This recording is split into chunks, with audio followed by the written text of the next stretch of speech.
Bom dia, senhoras e senhores, e obrigada por aguardarem. Sejam bem-vindos à teleconferência sobre os resultados do Bradesco no terceiro trimestre de 2020.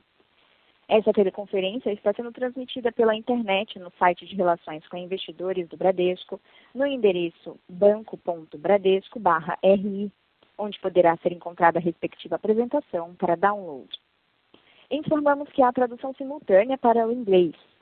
Todos os participantes estarão apenas ouvindo a teleconferência e em seguida iniciaremos a sessão de perguntas e respostas quando mais instruções serão fornecidas. Caso algum dos senhores necessite de assistência durante a teleconferência, queiram por favor solicitar a ajuda de um operador digitando *0. Antes de prosseguir, gostaríamos de esclarecer que eventuais declarações que possam ser feitas durante essa teleconferência, relativas às perspectivas de negócios da companhia, projeções e metas operacionais e financeiras, constituem-se em crenças e premissas da diretoria, bem como em informações atualmente disponíveis para a organização. Considerações futuras não são garantias de desempenho, envolvem riscos, incertezas e premissas, pois se referem a eventos futuros e, portanto, dependem de circunstâncias que podem ou não ocorrer. Investidores devem compreender que condições econômicas gerais, condições da indústria e outros fatores operacionais podem afetar o desempenho futuro da empresa e podem conduzir a resultados que diferem materialmente daqueles expressos em tais considerações futuras. Agora, passo a palavra ao Sr. Leandro Miranda, diretor executivo e diretor de Relações com Investidores. Bom dia a todos, bem-vindos à nossa conferência de divulgação de resultados referentes ao terceiro trimestre de 2020.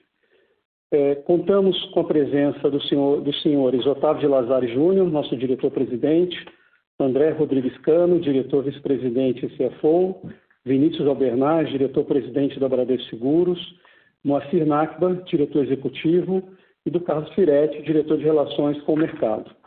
Com a palavra, o nosso presidente, o senhor Otávio de Lazari Júnior. Obrigado, Leandro. Muito bom dia, meus amigos e minhas amigas. É um prazer estar aqui com vocês novamente, Passou rápido, espero que todos vocês estejam bem. Iniciando a nossa conversa aqui, ao longo do terceiro trimestre, nós observamos uma evolução no processo de reabertura da economia e o retorno, lógico, ainda com muitas restrições de algumas atividades cotidianas em várias regiões do Brasil. No Bradesco, nós continuamos praticamente todos em home office, cerca de 95% dos funcionários dos departamentos e empresas coligadas, as agências continuam naquele processo de 50% em esquema de rodízio, e como já dissemos no trimestre anterior, funcionamos muito bem e com alta produtividade, colocando sempre a saúde das pessoas e dos clientes como prioridade número 1 de todas as nossas decisões. Avançamos muito nesses quase 6 meses desde o início da pandemia, implementando uma velocidade até pouco tempo atrás inimaginável para as mudanças que foram feitas, novas soluções que deixaram ainda mais completa a oferta de serviços e produtos digitais para os nossos clientes. Além disso, a gente focou em suprir os nossos clientes com soluções financeiras para que eles continuassem a sua caminhada para atravessar essa crise. A procura por prorrogações praticamente não existe mais. Em abril nós prorrogamos, para que tenha uma ideia, em abril, lá no auge, nós chegamos a prorrogar 32 bilhões de reais em contratos e agora em setembro não passou de 1 bi. Vamos mostrar mais detalhes disso à frente. Intensificamos também o reperfilamento das dívidas dos nossos clientes para adequação dessa dívida à sua capacidade de pagamento e oferecemos um grande volume de novas linhas de crédito relacionadas aos programas emergenciais. Continuamos a ver no terceiro trimestre uma recuperação da economia, com uma retomada pequena, tímida do emprego, o que sugere uma aceleração do PIB. A nossa expectativa para 2020 é de uma queda de 4,5%, mas muito melhor do que aquele cenário que víamos no momento da divulgação de resultados lá do primeiro tri. Apesar da expectativa de redução do auxílio emergencial, os juros deverão seguir baixos e o crédito tenderá a apoiar a economia. Além disso, vemos as exportações e o agronegócio brasileiro ajudando o desempenho da economia. Acreditamos que a economia irá se reabrir de forma mais plena em 2021 e isso certamente ajudará na retomada. Durante a pandemia, um grande volume de recursos foi poupado, o que também ajudou em nossas captações. Consideramos que isso limita o risco de inadimplência e compensará parte do fim do auxílio emergencial. O auxílio emergencial pago às famílias sem renda foi fundamental, é fato, mas temos que reconhecer também que o Brasil gastou mais que os outros emergentes nessa pandemia. Dessa forma, cuidar das contas públicas será crucial para não interromper a retomada em 2021. Indo para a página 3 agora, entrando direto aqui nos nossos resultados, nós tivemos no terceiro trimestre um lucro líquido de 5 bilhões e 31, um crescimento de 30% no trimestre na comparação anual, mas ainda, obviamente, 23% abaixo do mesmo período de 2019. O ROI no trimestre foi de 15,2, uma boa evolução frente ao segundo trimestre, que foi de 11,9, mas ainda bem inferior ao nível pré-pandemia. Acreditamos que nosso ROI deve continuar melhorando, considerando que não tenhamos nenhuma piora significativa na evolução da pandemia e a economia continua na sua trajetória de recuperação. A nossa carteira de crédito cresceu 0,5% no trimestre, com bom desempenho das PYMEs e da pessoa física e uma redução que é natural nas grandes empresas. O capital nível 1 apresentou um bom crescimento de 40 bips, atingindo 12,9, já se aproximando do nível que tínhamos lá no quarto trimestre de 2019. Indo para a página 4, mostrando a evolução de algumas linhas de resultados do patrimônio, nós destacamos a evolução da margem, com um crescimento de 3,5% ano a ano, apesar de vários fatores, como a redução da cheque especial, menor utilização do cartão de crédito, linhas que foram destinadas às pequenas e micro e médias empresas, linhas com fundos do governo, que têm spreads menores, mas também tem uma boa cobertura de inadimplência, o que sugere que nós teremos praticamente nenhuma perda, um baixíssimo PDD por conta dessas linhas, mas elas afetam significativamente a margem. Na comparação com o trimestre anterior, a redução foi de 8%, pois a margem financeira no segundo trimestre ela foi muito forte devido ao resultado com o mercado acima da média. Além disso, vale destacar a despesa de PDD, que apresentou uma redução de 3 bilhões no trimestre, e detalharemos essas linhas nos próximos slides. Falando agora sobre o slide, a página 5, mostramos que nossas captações de depósitos continuaram a evoluir muito bem. Tivemos um crescimento no trimestre de 3,6% no total de recursos captados de clientes e um crescimento de 35% nos últimos 12 meses. A nossa carteira de crédito hoje representa 81% do total da captação, portanto, uma posição muito confortável. E esse bom desempenho das captações pode ser explicado também pelo flight to quality de clientes para depósitos e investimentos do Bradesco no início da pandemia e também de uma migração de investimentos em fundos DI para outros tipos de aplicação. Na página 6, nós mostramos a carteira de crédito expandida, que cresceu 0,5% no TRI e 11,7% nos últimos 12 meses. Quando olhamos a composição do crescimento, vemos um desempenho forte das pequenas e microempresas, impulsionados pelas linhas de auxílio emergencial, que contam com o percentual de garantia do governo, como eu contei. A maior parte desse crescimento das PYMEs se deveu a essas linhas de crédito emergencial, e um bom crescimento também nas pessoas físicas, onde crescemos em praticamente todas as linhas, com exceção do crédito pessoal, que era natural e esperado, porque no início da pandemia nós apertamos um pouco os nossos modelos de crédito, que era absolutamente necessário. As linhas de rotativo e cheque especial e cartão também têm sido menos consumidas, para que vocês tenham uma ideia. Em dezembro de 2019, nós fechamos o cheque especial com uma utilização de 4.200 e hoje essa utilização é de 3.200, ou seja, 1 bi a menos. Então, os clientes estão usando menos essas linhas. As linhas de cartão de crédito, tanto de revolving quanto as linhas de financiamento, de parcelamento, também se reduziram. As linhas de grandes empresas encolheu de forma importante nesse trimestre, era natural, uma menor procura por clientes que priorizaram o mercado de capitais, uma boa parte desses clientes, grandes empresas, tomaram essas linhas no primeiro e no segundo TRI, parte deles já pagando aquele excesso de capital de giro que tomaram no início, e na disposição contínua que nós temos também, é uma das razões da gente buscar uma melhoria de margem, ou seja, melhorar os nossos spreads nas operações com as grandes empresas. Indo para a página 7, destacamos que o banco já desembolsou 26 bilhões em linhas de programas emergenciais criadas pelo governo, BNDES e Banco Central, e essas linhas que concentram maior volume são o FGI e as linhas que usam como funding o compulsório da poupança. Na página 8, falando sobre provisão, nós continuamos a reforçar o nosso provisionamento, contudo em bases bem menores nesse trimestre. Naturalmente, ainda fazendo provisões acima dos níveis pré-pandemia, mas já reduzindo esse valor para o menor do ano. Quer dizer, temos aí cerca de 11,4 de provisões somente para cenário econômico adverso. O cálculo dessas necessidades todas de provisão segue a nossa modelagem de perda esperada e nossa despesa com PDD expandida atingiu 5,6 bilhões no trimestre ou 3,4% da carteira. Totalizamos nos 9 meses de 2020 21,2 bilhões em despesas de provisão, comparado com 14 bilhões em todo o ano de 2019.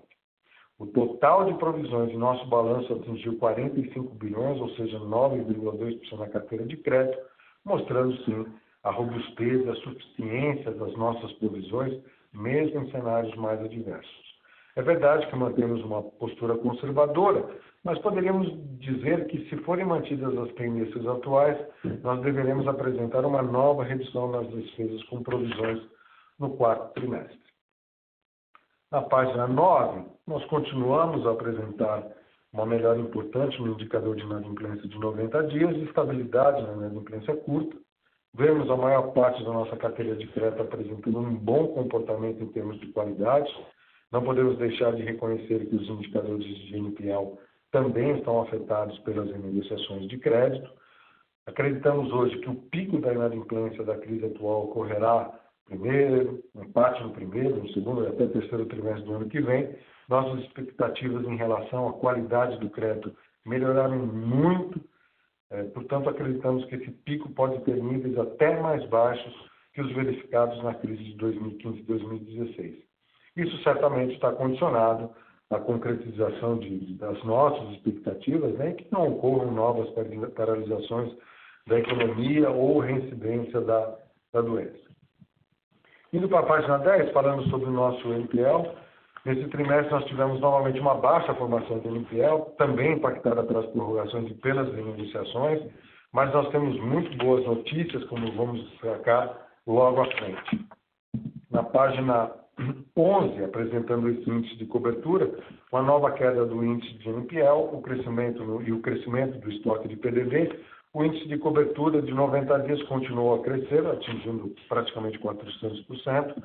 Considerando a abertura por segmento, verificamos expansão de cobertura em todos os segmentos, exceto, naturalmente, na carteira de grandes empresas, e um conceito de cobertura expandida, onde incluímos a carteira renegociada ao NPL de 90 dias, a cobertura também se mantém praticamente estável. Na página 12, até em nome da transparência, a gente traz uma nova informação bastante importante, que traz uma visão bastante adequada do comportamento positivo, muito positivo dos créditos prorrogados, inclusive muito melhor do que poderíamos imaginar lá no começo da pandemia, quando a gente conversou no primeiro trimestre. No segundo TRI, o total prorrogado atingiu 61 bilhões, sendo que 39 bi representavam créditos que os clientes já tinham realizado o primeiro pagamento em dia após o término da carência. Nós tínhamos 21 bilhões ainda estavam em carência e o atraso era de apenas 1 bi. Ao final de setembro, a nossa carteira de prorrogados foi de 73 bi. 54 já tinham retornado ao pagamento normal, absolutamente em dia, e 18,3 somente ainda estavam com carência vigente. E desses, 1,1 bi estavam em atraso. Então, um volume de atrasos pequeno em relação ao volume que foi prorrogado. Para outubro, nós temos só mais 9,2 saindo da carência, em novembro mais 6,7 bi, e a partir de dezembro apenas 2,4. E com as informações que nós possuímos hoje e o comportamento dos pagamentos que aconteceram, temos confiança que a qualidade de crédito dos clientes que ainda sairão da carência também vai ser muito boa. Então, a gente precisa destacar isso, né? Dos 74 bi que foram prorrogados, 54 bi já voltaram ao pagamento em dia e só temos mais 18,3 bi em carência vigente, que deverá ter o menos no comportamento de pagamento dos outros 54 bi. Isso nos dá o devido conforto que fizemos provisões mais do que suficientes para enfrentar esse cenário adverso, né? Corroborado por uma carteira prorrogada que tem uma qualidade muito boa. Como vocês podem observar do lado esquerdo, 92% de clientes que não têm atraso nos últimos 12 meses, 70% tem garantia real, 94% tem rate de A até C, e esses clientes têm, em média, 13 anos de relacionamento com o banco. Também, para complementar essa informação, nós trouxemos a carteira renegociada, na página 13, essa estratégia de continuar apoiando os clientes nesse momento delicado e, portanto, reperfilando a dívida desses clientes. A nossa carteira de crédito renegociado cresceu no trimestre 4 bilhões de reais, basicamente por clientes que preferiram não prorrogar as parcelas, mas sim reperfilar seus créditos com prazos mais alongados. Esse foi um trabalho quase one-to-one, em que precisamos contratar os clientes e eles optaram de, olha, não adianta ficar prorrogando porque a minha situação, eu preciso de uma situação diferente de reperfilamento de dívida. E aí a gente reperfilou com prazo maior, com carência, colocando garantias. Mas é importante destacar que esta carteira renegociada possui um alto nível de provisões, a PDD dela representa 62% da carteira, e a nossa carteira renegociada, principalmente essa última carteira, 63% das renegociações do trimestre possuem um atraso menor que 90 dias, ou seja, clientes que estavam com a sua vida normal. Por isso também, essa inadimplência acima de 90 dias da carteira renegociada desce de 11 para 5,9. Então, uma carteira que é formada por clientes de boa qualidade e, portanto, nós devemos ter uma perda nessa carteira menor do que aquela que nós tínhamos na carteira renegociada tradicional. Mudando agora para a margem financeira, na página 14, ela apresentou uma queda no trimestre de 8,4%. Isso se deveu principalmente à redução da margem com o mercado, que, como eu disse, havia sido bastante acima da média no segundo TRI, e também uma redução na margem com clientes em função do ainda baixo uso de linhas que têm spreads melhores, linhas rotativas, como o PF na PJ, e do crescimento das linhas dos programas emergenciais.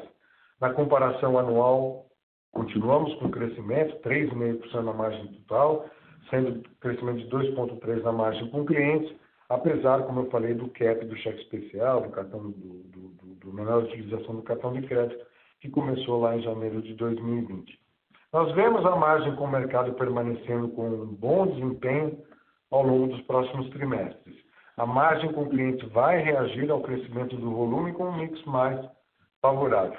É oportuno destacar nessa tela que esse menor nível de NII e de NIM, ele está muito ligado a essas linhas do governo com menor spread, mas como eu disse, ele tem um bom nível de cobertura, então, apesar do spread menor, nós deveremos ter PDD menor ou perda muito pequena. Além disso, a limitação do cheque especial, a não utilização pelos clientes, como eu disse para os senhores e senhoras, que caiu de 4,2 para 3,2 o saldo de utilização do cheque especial, e o cartão de crédito com menor volume de rotativo, de parcelamento, mas isso é uma situação momentânea, mas a vida vai ter que voltar ao normal. Aliás, já está voltando ao normal. A gente observa isso. Então, a tendência desses indicadores é de plena recuperação. A receita de serviços, na página 15, essas apresentaram uma recuperação no trimestre, em função da melhora da economia. Na variação trimestral, ainda temos um desempenho negativo da linha de operações de crédito, foi impactada pela redução da originação em linhas com tarifa de contratação, sobretudo na pessoa jurídica. Esse crescimento da PJ, sobretudo das PYMEs, ele é muito mais explicado pelo crescimento das linhas emergenciais, que não tem tarifa, diferentemente de linhas de capital de giro, de rotativo de PJ, que tem tarifas, mas isso certamente se recuperará. Na comparação anual, destaca-se positivamente as linhas de receita do banco, de investimento e de corretagem. Por outro lado, apesar da recuperação no trimestre, ainda estão caindo linhas importantes, como o cartão, administração de recursos, Os cartões, como eu expliquei, devido à queda do volume de transações na comparação anual, e a administração de recursos devido a uma redução da taxa dos fundos das carteiras administradas, né, de fundos de renda fixa, e também migração de recursos desses fundos para outras aplicações, como CDB. Esse efeito encobre a boa melhora que temos tido no mix, com expansão em fundos de ações, multimercados, funds of funds e fundos de espelhos de gestores independentes. Falando agora de despesas, um item crucial, na página 16, nós continuamos a apresentar um muito bom, ótimo desempenho de custos e eles vão melhorar ainda mais no quarto trimestre e no ano de 2021. Na comparação anual, nós vemos a dimensão do ajuste de custos que estamos fazendo. Temos uma queda das despesas administrativas de 7,9%, considerando apenas o trimestre, e 3,3% considerando os 9 meses. A despesa do pessoal cai 13,3% no trimestre e 7,6% nos 9 meses. Considerando as despesas totais, já incluindo outras despesas, apresentamos uma queda de 5,7% na comparação do trimestre e queda de 3,9% para os 9 meses. Estamos realizando um importante ajuste de custos no banco, neste momento, que deve permitir, certamente permitirá uma redução de custos em termos nominais já no último trimestre de 2020 e de 2021 para cima, a gente captura essa redução que estamos fazendo totalmente. Para fazer frente aos custos esperados para toda essa implementação de ajustes que foi colocado em prática, nós realizamos no trimestre uma provisão não recorrente para a reestruturação, que envolve rescisão de contratos de aluguéis, de funcionário, reestruturação, no valor de 879 milhões. Indo para a página 17, nós mostramos alguns detalhes desses ajustes, ou de parte desses ajustes, que já estamos promovendo em nossa rede de agências. Já estávamos engajados num ajuste importante desde o início do ano, mas esse movimento ele foi muito aprofundado com a aceleração da tendência de digitalização dos clientes, da redução dos caixas, do home office. Temos uma redução total neste ano de 2020 de 1.100 agências, 700 delas serão convertidas, já foram uma boa parte convertidas, como vocês podem observar nos números, em unidades de negócio e mais de 400 delas serão encerradas neste ano. Estimamos que nas conversões em formatos menores, como essa do lado esquerdo acima, em que nós temos uma agência Hub, que faz todo tipo de atendimento para os nossos clientes, e várias agências satélites, 4, 5, 6, 7, depende do número de agências. Essas agências que chamamos de unidades de negócio, elas estão vinculadas a essa agência, mas ela não tem custos de carro forte, custos de tesouraria, custos de vigilantes, e 100% do quadro está voltado para negócio, não para atividades de back-office. Então, nós estimamos, ou constatamos, que a redução de custo para essas unidades de negócio é de 30% a 40% de uma unidade normal. Até agora, nós já encerramos 683 pontos, sendo 163 fechados e 520 já convertidas em unidades de negócio.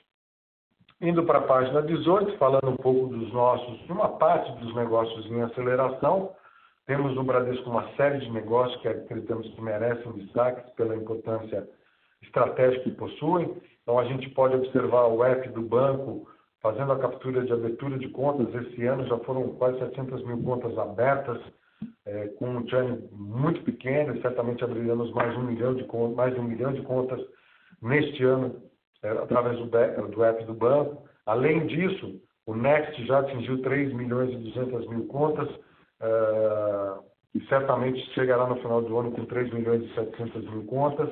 A Ágora já está com 490 mil clientes operando na sua corretora. Lançamos recentemente o Bits, que é um negócio importante, estratégico, principalmente para aqueles clientes que têm algum problema ou dificuldade ou restrição para abrir uma conta corrente normal no banco. Ele pode ter essa carteira digital, complementa a nossa oferta de produtos e serviços, e já adquirimos uma empresa para complementar o Bits, que chama-se Dindim. Outras aquisições estão pela frente. Destacamos também uma série de negócios com os nossos bancos especialistas, a Losango, especialista nas operações de crédito rural, de crédito pessoal, de crédito consignado, a Bradesco Financiamentos, com financiamento de veículo, atingindo mais de 34 bilhões de carteira de crédito, a Bradesco Consórcio, que é uma empresa muito enxuta, com mais de 80 bilhões de cartas de crédito, gerando mais de 1 bilhão de resultado. Esse ano superará 1 bilhão de resultado, que traz por equivalência para o Bradesco.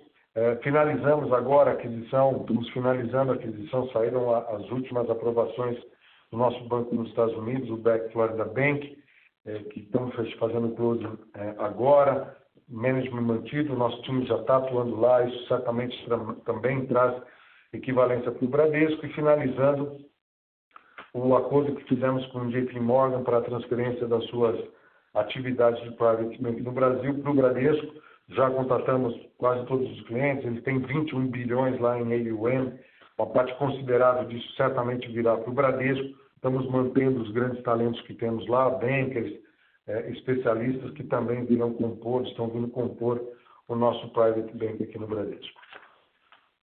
Passando agora, falando da nossa seguradora, na página 19, o desempenho da Seguros ela continua sendo pressionado, principalmente pelo financeiro, principalmente devido ao cenário de juros baixos e GPM elevado, que são os índices que corrigem os títulos usados no nosso ALM. Por outro lado, no resultado operacional, nós tivemos uma redução no trimestre em função de uma maior sinistralidade, era esperado que ela crescesse um pouco em relação ao primeiro e segundo TRI, mas mesmo assim tivemos um crescimento de 3,8% na comparação anual. A sinistralidade cresceu um pouco também em vida, porque nós demos cobertura para aqueles casos de pandemia, até por uma questão humanitária. Em seguro-saúde houve um aumento da sinistralidade, mas também ficando abaixo dos patamares verificados no mesmo período de 2019, 84,6% lá no terceiro trimestre de 2020, nesse terceiro trimestre de 2020, contra 87,9% no terceiro trimestre de 2019. Nesse trimestre, nós fizemos mais 151 milhões de provisão para cenário adverso, totalizando nos 9 meses de 2020, mais de 1 bilhão e 200 de provisões, portanto, estamos bem confortáveis com as provisões também nas seguradoras. Mas a gente deve destacar que mesmo com toda essa limitação imposta pela pandemia, de maior dificuldade em contratar os clientes, as agências trabalhando com carga reduzida de pessoas, nós estamos com um faturamento em prêmios de 55 bi nos 9 meses de 2020 contra 56 bi de 2019. Portanto, praticamente é o mesmo faturamento, redução de 1,9, o que dá a tranquilidade que a gente vai conseguir recuperar bem o faturamento da seguradora. Indo para a página 20, falando de capital e liquidez, o índice de capital do banco continuou evoluindo positivamente, tivemos um aumento no trimestre de 30 bips no capital principal e de 40 bips no Tier 1. A principal fonte de geração de capital foi o lucro retido no trimestre que nós fizemos. E como destaques finais, eu queria trazer para as senhoras e para os senhores aqui, na página 21, que obviamente a gente prefere não retornar um guidance oficial, até porque não faz mais sentido, já estamos entrando em novembro, mas trazemos novamente, a exemplo do trimestre anterior, algumas expectativas sobre como o restante do ano deverá se comportar. Nós acreditamos que a nossa carteira de crédito vai crescer um pouco mais que o mercado em 2020. A margem total que anteriormente acreditávamos que cresceria em linha com a carteira, vai crescer um pouquinho menos, mas ressaltando que a carteira de crédito vai crescer mais do que a gente esperava. As receitas de serviço continuarão pressionadas pelo cenário econômico, mas vai apresentar o crescimento que é sazonal agora no quarto trimestre. O resultado de seguros continuará pressionado pelo menor resultado financeiro, por conta das baixas taxas de juros e do comportamento dos índices de inflação, mas, como eu falei, recuperando o faturamento. Como mostramos, estamos realizando um reajuste estrutural profundo de custos importante no banco, conforme dissemos no trimestre passado, esperamos queda dos custos nominais em 2020 e 2021. E, além disso, continuaremos buscando, obviamente, oportunidades para o futuro. Em relação às despesas de provisão, nós esperamos uma redução adicional agora no quarto trimestre, e números também menores em 2021 na comparação que em 2020. Até porque os nossos modelos de perda esperada vêm sinalizando isso e a boa performance da carteira prorrogada também nos dá essa convicção. Agora, para 2021, obviamente nós ainda estamos em processo de conclusão de todo o orçamento. Mas considerando que não tenhamos uma piora significativa da pandemia, até porque acho que estamos aí no last mile para a gente ter uma vacina definitiva para esse mal que aflige a todos nós temos hoje uma visão bem mais construtiva.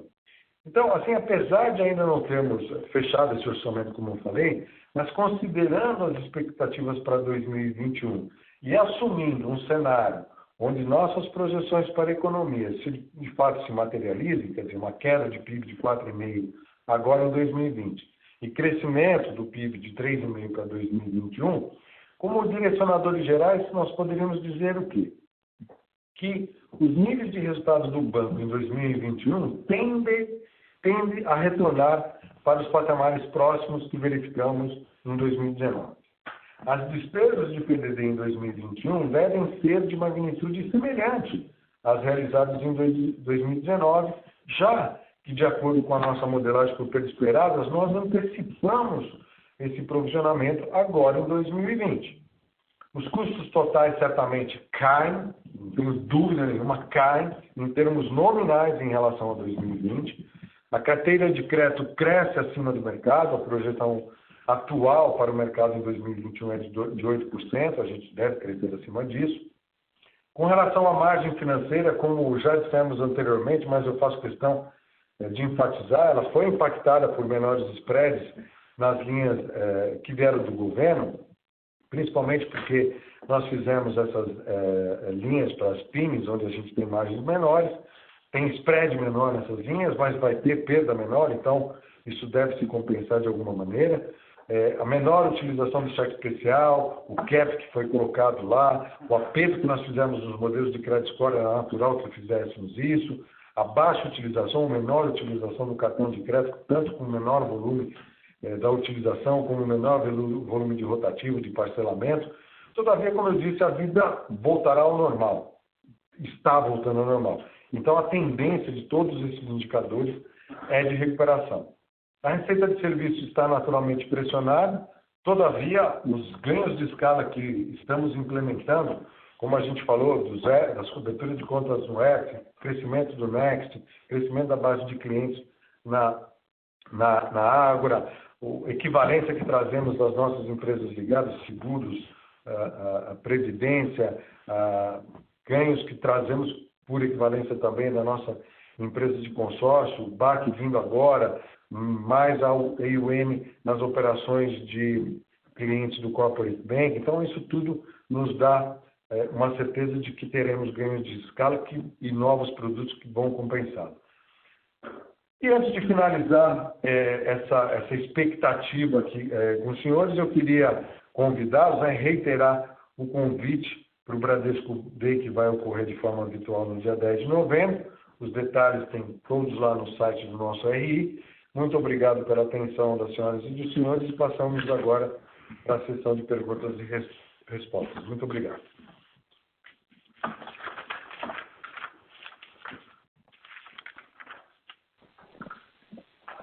Obrigada. Iniciaremos agora a sessão de perguntas e respostas. Participantes da conferência com áudio em português poderão fazer suas perguntas. Demais participantes permanecerão em modo de escuta. Para fazer uma pergunta, por favor, digitem asterisco 1. E para retirar a pergunta da lista, digitem asterisco 2. Nossa primeira pergunta vem de Jörg Friedman, de Citibank. Muito obrigado pela oportunidade de fazer perguntas. Tenho duas perguntas. A primeira é entender um pouquinho mais esse nível de provisão que vocês estão trabalhando. Ficou muito claro na mensagem do Otávio que a gente deve esperar uma queda não só no próximo trimestre, mas no ano que vem. Agora, eu queria entender também dado esse conforto, principalmente com a carteira prorrogada e esse nível de provisionamento que o banco atingiu, 9,2% de reservas por carteira total, por que o banco ainda constituiu 2,6 bilhões de reais de provisões adicionais para cenário adverso nesse TRI, e também se a gente deve esperar reversão de provisões a partir dos próximos trimestres. E a minha segunda pergunta está relacionada a nível de dividendo, porque o banco já atingiu esse Tier 1 de 12,9%, 11,8% de capital principal, e a gente está falando, né, durante essa conferência telefônica sobre a melhora de cenário esperada. Nesse sentido, após o final, né, dessas restrições de pagamentos de dividendos pelo Banco Central, o que a gente pode esperar para 2021 de payout, algum dividendo extraordinário para o próximo ano? Muito obrigado. Oi, Jorge, bom dia, obrigado pela tua pergunta, prazer em falar com você. Com relação aos níveis de provisão, quer dizer, nós complementamos num nível bem menor agora no terceiro trimestre, as provisões, observando aquilo que os nossos modelos de perda esperada estão sinalizando. Quer dizer, apesar de uma boa notícia, que até surpreendeu, acho que todos nós, né, inclusive de vocês também, do bom desempenho do pagamento das operações prorrogadas, nós achamos que seria interessante a gente fazer um pouco mais, porque tinha alguns casos pontuais no banco corporativo, então fechamos 100% de provisão. Então ficamos bem tranquilos com as provisões que a gente tem hoje e aquilo que os nossos modelos de perda esperada sinalizam. Por isso até a gente afirmou que a gente deve esperar menores níveis no quarto trimestre. Lógico que tudo isso vai depender dos cenários que a gente tiver pela frente. Com relação aos dividendos, Jorge, é lógico que esse ano nós temos uma limitação imposta pelo Banco Central. Mas ao longo do próximo ano, se de fato a gente tiver uma melhoria de cenário, né? Porque hoje o mundo hoje está nervoso por conta, né, de uma reincidência da doença, principalmente na Europa, maior número de casos nos Estados Unidos. Mas se, como eu falei, a gente tiver a vacina para ter as pessoas com tranquilidade, a economia voltando ao normal, e a expectativa do crescimento da economia mundial para o ano que vem é muito boa, certamente você vai ter o pagamento de dividendos num percentual muito maior para os nossos acionistas, inclusive, se for o caso até, com reversões de provisão. Tudo vai depender de como o cenário se adequa. Essas provisões, como nós dissemos, e desde o começo a gente as intitulou como provisões para o cenário econômico adverso. Se o cenário econômico deixar de ser adverso e os nossos modelos de perda esperada mostrarem ou sinalizarem de que as provisões estão acima do que aquilo adequado, lógico que a gente sempre tem um conservadorismo, a gente tem sempre um cuidado muito grande para manter o balanço do banco muito robusto, certamente isso se reverterá em pagamento de JCP e dividendos para os nossos acionistas. Perfeito, muito obrigado pelas respostas.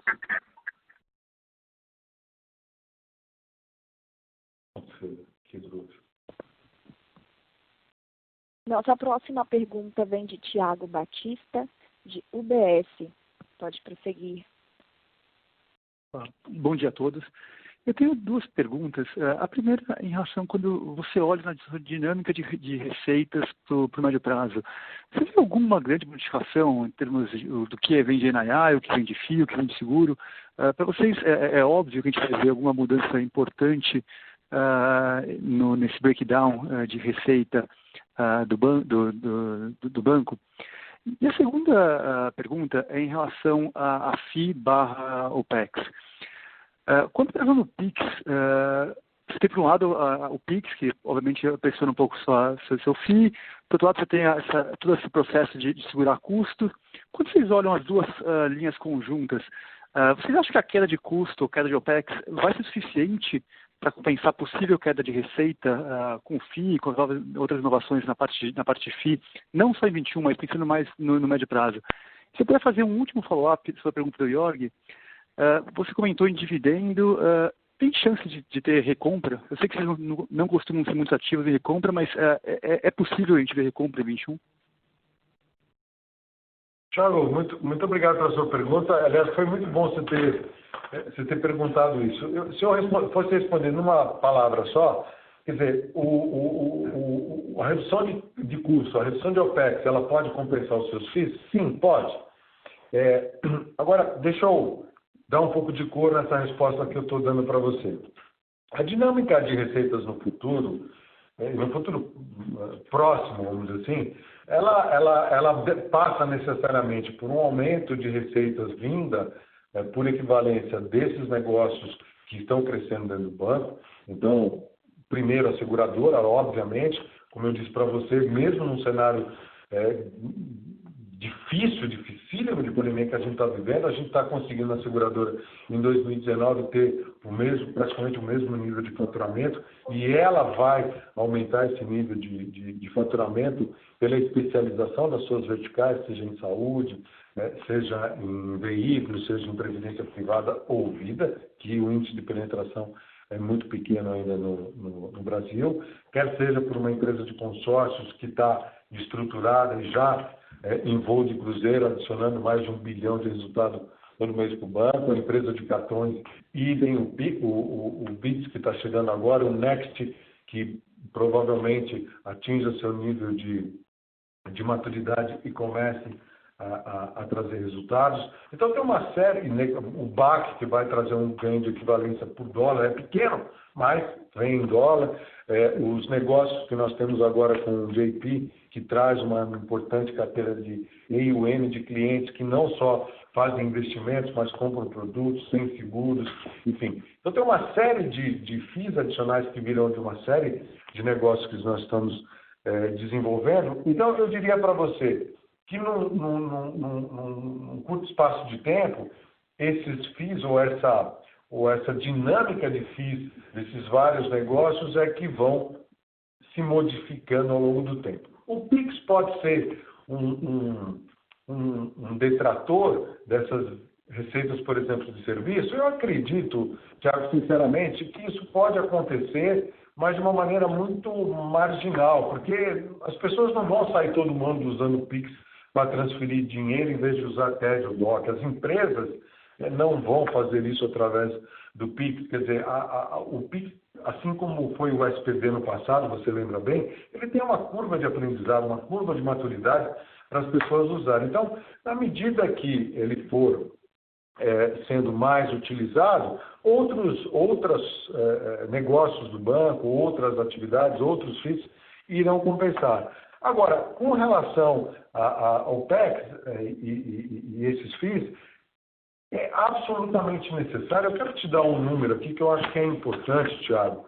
Vocês têm esse número no balanço, mas eu faço questão de destacar. Se você pegar o demonstrativo de resultado recorrente do Bradesco agora, você vai ver que a nossa margem financeira nos 9 meses de 2020 foi de 46 bi e meio, ou seja, o banco tem um faturamento muito bom. Grande, muito grande, né?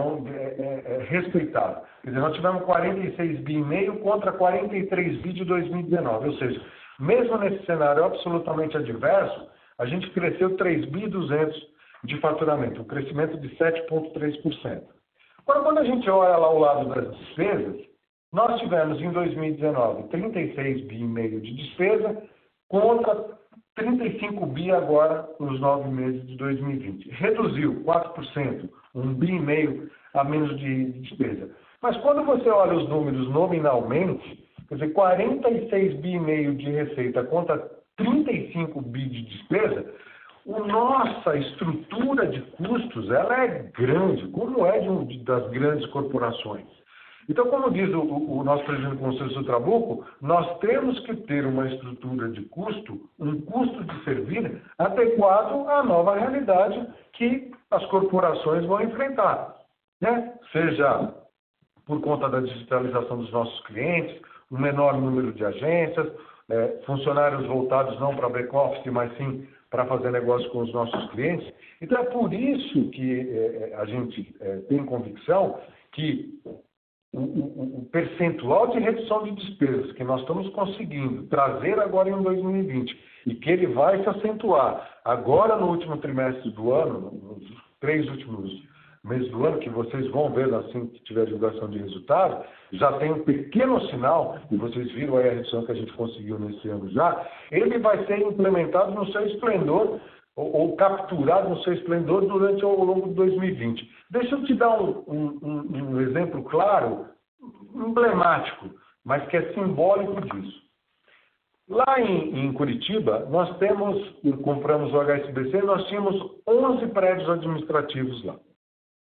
E sabíamos que a gente tinha que reduzir isso. Mas é sempre muito complexo você reduzir, porque como é que você vai adaptar o prédio com todo mundo trabalhando lá dentro? Não tinha jeito. Com o advento da pandemia, as pessoas foram todas trabalhar em home office. Então, não pudemos fazer o trabalho que precisamos fazer. Dos 11 prédios administrativos que nós temos em Curitiba, ficaram só 2. 9 prédios foram desativados. E esses 9 prédios significam o quê? Redução de segurança, redução de limpeza, redução de impostos, redução de PTU, redução de gente, naturalmente, redução de aluguel, e prédios que são colocados, aqueles que não são redução de aluguel, prédios que são colocados à disposição para venda pela nossa imobiliária lá na BSP, aqueles prédios que são nossos. Então, veja, isso representa no ano, representa no ano 30 milhões a menos de aluguel, 40 e 25 milhões a menos de despesas administrativas como um todo. E isso, numa situação de normalidade, era impossível fazer e foi feito agora, nesses meses de pandemia. Então, de 11 prédios, você ficou com 2 e 9. Além de tudo, desses 9, você pode colocar para venda e o valor de avaliação desses imóveis vai de 80 a 100 milhões de reais. Então, veja quanta eficiência você pode ganhar agora com as pessoas, por exemplo, também trabalhando em home office. Quer dizer, antigamente eu precisava ter um prédio de 2.000, um prédio para comportar 2.000 pessoas, por exemplo, para ter uma central de atendimento. Com as pessoas trabalhando em home office, eu não preciso ter essa estrutura mais de um prédio para alocar 2.000 pessoas. Então, certamente, o custo vai ser importante, não só para nós, mas para qualquer empresa para manter os seus níveis de rentabilidade. Então, isso para nós aqui virou religião. Nós fizemos, eu diria para você, agora no 4º trimestre nós terminamos de cortar o mato alto e aí a partir de 2021 é detalhe, lupa, tiro de sniper em cada área, em cada segmento, em cada negócio que a gente tem para ser mais eficiente. Então, isso é um pouco para dar conta do porquê que esse OPEX, e como você falou, é importante para nós. E com relação à recompra, que foi a tua última pergunta, não é um modus operandi tradicional nosso, mas a gente continua olhando as boas oportunidades e depende, obviamente, das condições do mercado. A gente vai observar isso, mas ele nunca está descartado. Você pode observar que nós sempre estamos e pedimos as autorizações necessárias para fazer as recompras que forem necessárias. Perfeito, muito claro. Obrigado. A próxima pergunta vem de Gustavo Schroden, de Goldman Sachs. Bom dia, pessoal. Obrigado pela oportunidade. Eu vou fazer 2 perguntas também. A primeira delas, eu queria só voltar um pouquinho na questão de provisão. O Otávio passou uma indicação que a expectativa, né, considerando todas as informações que a gente tem até agora e expectativas de recuperação econômica, a provisão deveria voltar aí para níveis pré-pandemia em 2021. Eu queria só entender, se a gente fizer uma conta e excluir, por exemplo, a provisão adicional que foi feita agora no 3º trimestre, o custo de crédito ele estaria já abaixo do que foi do nível pré-pandemia, né? Se a gente assumir, o que significa que na nossa visão que você tem originado uma safra muito boa, né? Sua safra de crédito é boa. É possível a gente identificar no final de 2021 um nível de custo de crédito mais baixo do que o pré-pandemia, assumindo que se a gente excluir a provisão adicional, como eu falei agora, desse 3º trimestre, já estaria abaixo do custo de crédito pré-pandemia? Essa é a minha primeira pergunta. A segunda é em relação ao ROE. A gente já deu uma recuperação da ROE significativa nesse trimestre. E considerando as informações que a gente tem até agora e as expectativas que você tem para o ano que vem, acha que o ano que vem, no final de 2021, já é possível a gente ver o ROE de volta para os níveis próximos de 20%? Obrigado. Gustavo, nessa parte final da pergunta a gente perdeu. Você está falando nessa parte final de ROE, né? Voltar. Tá. Isso. Sim. Obrigado, Gustavo, pela tua pergunta. Eu acho que é mais coerente algo como níveis pré-pandemia, né? De custo de crédito. Acho que isso sim, até porque a gente não sabe como é que vai ficar a taxa de juros, inflação crescendo, pode ter um aumento de Selic. Então eu diria para você que eu acho que é mais prudente a gente falar em algo pré-pandemia. Com relação aos níveis de ROE, obviamente que os níveis de ROE ele foi impactado necessariamente por conta das provisões de um cenário econômico adverso. E quando a gente trabalha para fazer o orçamento do ano que vem, nós estamos pensando já no cenário de melhor situação. Se vocês pegarem o nosso balanço e olhar o operacional do banco, comparado 9 meses de 20 quanto a 9 meses de 19, a gente tem um crescimento do operacional, eu estou tirando aqui tesouraria, hein? Vou falar só do operacional puro do banco. Quer dizer, nós fizemos de lucro bruto operacional 12.800 em 2019, nos 9 meses, em 2020 fizemos 16,5%, ou seja, 29% só no operacional. Quer dizer, se você incluir tesouraria, que foi quase 3 bi melhor que 2019, nós vamos falando esse ano um crescimento de 39%. De um operacional melhor em relação ao ano passado. Então, a gente vai trabalhar mirando um ROI que a gente tinha em 2019. É esse o nosso target. Lógico que tudo isso está condicionado a você não ter outros problemas, a você não ter um problema, não ter um problema fiscal, um problema financeiro e econômico no país, a gente ter uma solução para a vida voltar à normalidade de pandemia, mas veja, não dá para a gente fazer um orçamento mirando isso, né? O orçamento tem que ser mirando a vida normal em 2021.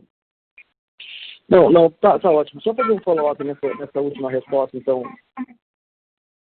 Se a gente olhar para 2021, o seu desafio, você acha que vai ser mais um desafio de margem ou ainda seria um desafio de qualidade de carteira para voltar, vamos dizer assim, para um ROE próximo pré-pandemia? Qualidade de carteira, a gente está bem confortável com a qualidade da carteira de crédito que a gente tem e até pelo sinalizador positivo que a gente teve nas prorrogações e mesmo das renegociações. Então, eu acho que qualidade de crédito é preservar e trabalhar essas operações até pelo nível robusto de provisão que a gente mostrou para vocês que a gente tem. Então, eu acho que o grande desafio para o ano que vem é a recuperação de margem, ou seja, trazer mais FIIs, trazer mais margem nas operações de crédito. Como eu disse para vocês, nas grandes empresas a gente está buscando trabalhar margens melhores sobre todos os aspectos. Então, para nós, o ano que vem é um ano de buscar melhoria, recuperação de margem e, obviamente, trabalhar o custo com muito afinco, botar a unha todo dia, porque ele vai ser importante na formatação final de resultados da corporação. Ótimo, perfeito. Muito obrigado.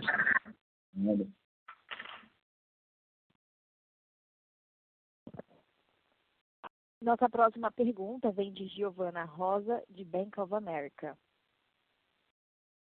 Oi, bom dia a todos. Obrigada pela oportunidade de fazer pergunta. Eu tenho duas perguntas também. A primeira é em relação à renegociação. Vocês já explicaram um pouquinho o que aconteceu, mas o que eu queria entender é qual que é o percentual dessas renegociações que foram feitas em dia, porque o que pareceu foi que essa queda do NPL 15,90 foi principalmente devido à renegociação, né? E ainda nessa questão de NPL, queria saber se a expectativa de pico de NPL é ainda no primeiro TRI de 2021. Depois eu faço minha segunda pergunta. Da carteira de renegociação, 63% dela são de operações que estavam com menos de 90 dias de vencido. Se é essa a tua pergunta, se eu entendi a tua pergunta. Não, na verdade, eu queria saber qual que foi o percentual dessa renegociação em dia, né? 63% foi com atraso menor que 90 dias, mas qual que foi o percentual dessas operações que foi de operações em dia?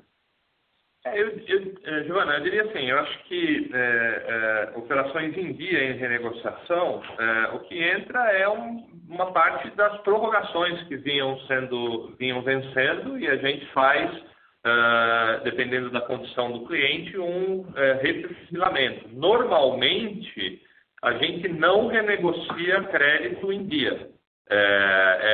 A renegociação do nosso processo, o crédito atrasa, tem o processo de cobrança normalmente até o 60º dia, daí entra o pessoal da equipe de recuperação, que é quem faz as renegociações.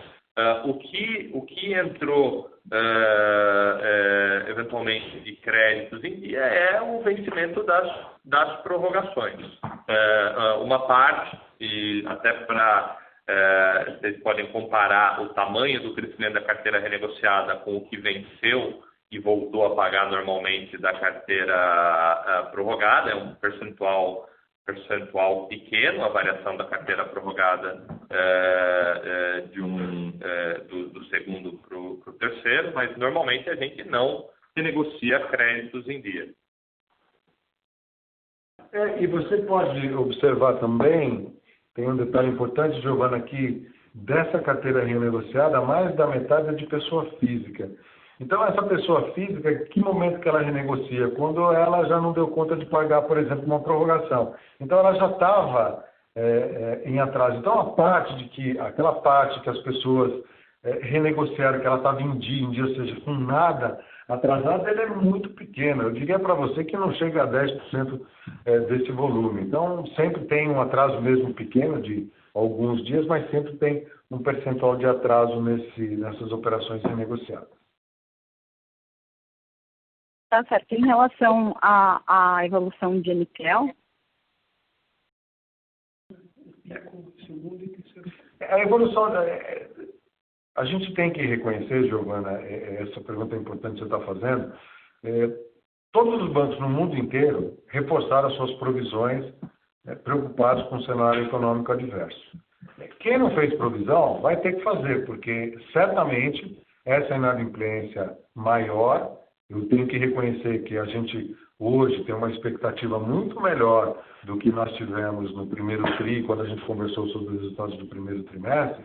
A nossa expectativa hoje é muito melhor do que foi no passado. Mas certamente parte dela virá no primeiro trimestre de 2021 e, naturalmente, o segundo trimestre também vai ter e também talvez até no terceiro trimestre de 2021. Então, você vai ter um aumento de NPL nos próximos trimestres agora de 2021. É claro. A minha outra pergunta, ainda em relação à qualidade de crédito, é que esse trimestre vocês já fizeram um consumo de provisão adicional de 1,6 bi, né? Eu entendo que vocês estão com um nível super alto de provisão e que vocês fizeram provisão antecipatória, mas queria entender o racional de já consumir PDD adicional agora. Não parece cedo, dado que NPL ainda não começou a aparecer e que ainda tem um efeito muito positivo aí dos programas de ajuda do governo? Giovana, não é que é consumo. O que acontece? A gente está alocando a provisão adicional a créditos específicos. A gente fez essa provisão como uma provisão antecipatória para perda esperada, com base na modelagem, e até do ponto de vista E agora a gente começou a alocar a provisão para cenário adverso para nomes específicos, do CPF, no CNPJ, agora a gente marcando 1 a 1. Então não é consumo, é simplesmente alocar essa provisão a nomes específicos. Você tirou ela de provisão complementar e passou para provisão específica. O volume de provisões é o mesmo. Até por exemplo, se você olhar a geração de genérica e específica está muito baixa, porque por conta desse cenário, a geração via 2682, que depende ali dos ratings de crédito, é muito pequena. Olha o NPL Formation. O que a gente faz é, analisando caso a caso, a gente vai lá e o que inicialmente a gente fez como excedente complementar, a gente está alocando a créditos específicos, de acordo com a nossa avaliação de risco. Tá ótimo. Obrigada. A próxima pergunta vem de Daniel Wigard. Bom dia, obrigado pelo call. A minha pergunta é em relação ao investimento no exterior, né? Eu vi que o Bradesco, enfim, foi o que mais diminuiu os seus investimentos no exterior nesse ano. Dá para dizer que vocês já estão no nível que consideram confortável ou adequado de investimento no exterior? E a segunda é, dado que a gente teve a mudança da legislação e vai ter que ter uma redução do overhead, né, relativo a esses investimentos no final do ano, enfim, todos os bancos vão fazer, e bem na virada do ano, existe alguma estratégia da parte de vocês aí de como lidar com, enfim, não só o fluxo que vocês vão ter de compra, mas como também dos outros bancos, bem no finalzinho do ano? Obrigado. Obrigado, Daniel, pela pergunta. A gente fez uma redução substancial de overhead, quer dizer, trouxemos ele para o nível necessário, obrigatório para cumprir com as atividades, os negócios que nós temos fora do país, em moeda estrangeira. Então, hoje nós estamos com um nível adequado para cumprir esses negócios. Eu diria para você que, se tiver alguma margem muito pequena, já é irrelevante, é imaterial. Então, já estamos com o nível adequado. Então, com esse nível adequado, a gente não vê necessidade de nenhuma mudança brusca de posicionamento de tesouraria, ou de hedge, ou de overhead, não. Muito pelo contrário, a gente está bem tranquilo com os níveis que a gente tem hoje. Mas só um follow-up, tá? Dado que vai ter a mudança da legislação, o overhead, né, vai ter que cair pela metade no final desse ano. Então, a minha pergunta é, todos os bancos vão ter que reduzir esse overhead na conta da tributação, e se isso daí vai gerar um fluxo muito grande de compra no final do mês de dezembro. Se existe alguma estratégia disso que você possa falar, ou algo que vai ser decidido aí ao longo do tempo? Obrigado. Aqui é o Firetti. Nós, obviamente, temos as nossas estratégias, mas isso é uma coisa que a gente não comenta. Tá certo. Obrigado, Firetti.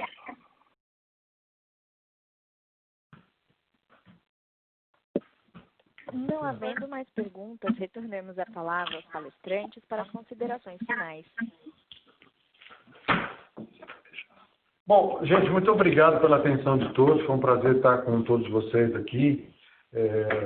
Tenham um excelente dia, uma excelente semana, um excelente feriado aí também. Muito obrigado, como eu disse, pela atenção. Nós estamos bem confortáveis com os números do banco. Acho que o balanço do banco está muito robusto, está muito bem provisionado. As expectativas que a gente tem para o último trimestre e para o próximo ano com relação ao nosso banco também são muito boas, porque a gente vê que a lição de casa foi feita como precisava ser feita. Lógico que tem desafios pela frente, isso é absolutamente natural, mas a gente enxerga o nosso banco, a nossa corporação, com um balanço e com números robustos para enfrentar todo esse mercado de mudanças que certamente a gente vai enfrentar ao longo de 2021. Muito obrigado pela atenção de todos e um bom dia. Tchau, tchau. A teleconferência do Bradesco está encerrada. Agradecemos a participação de todos e desejamos um bom dia.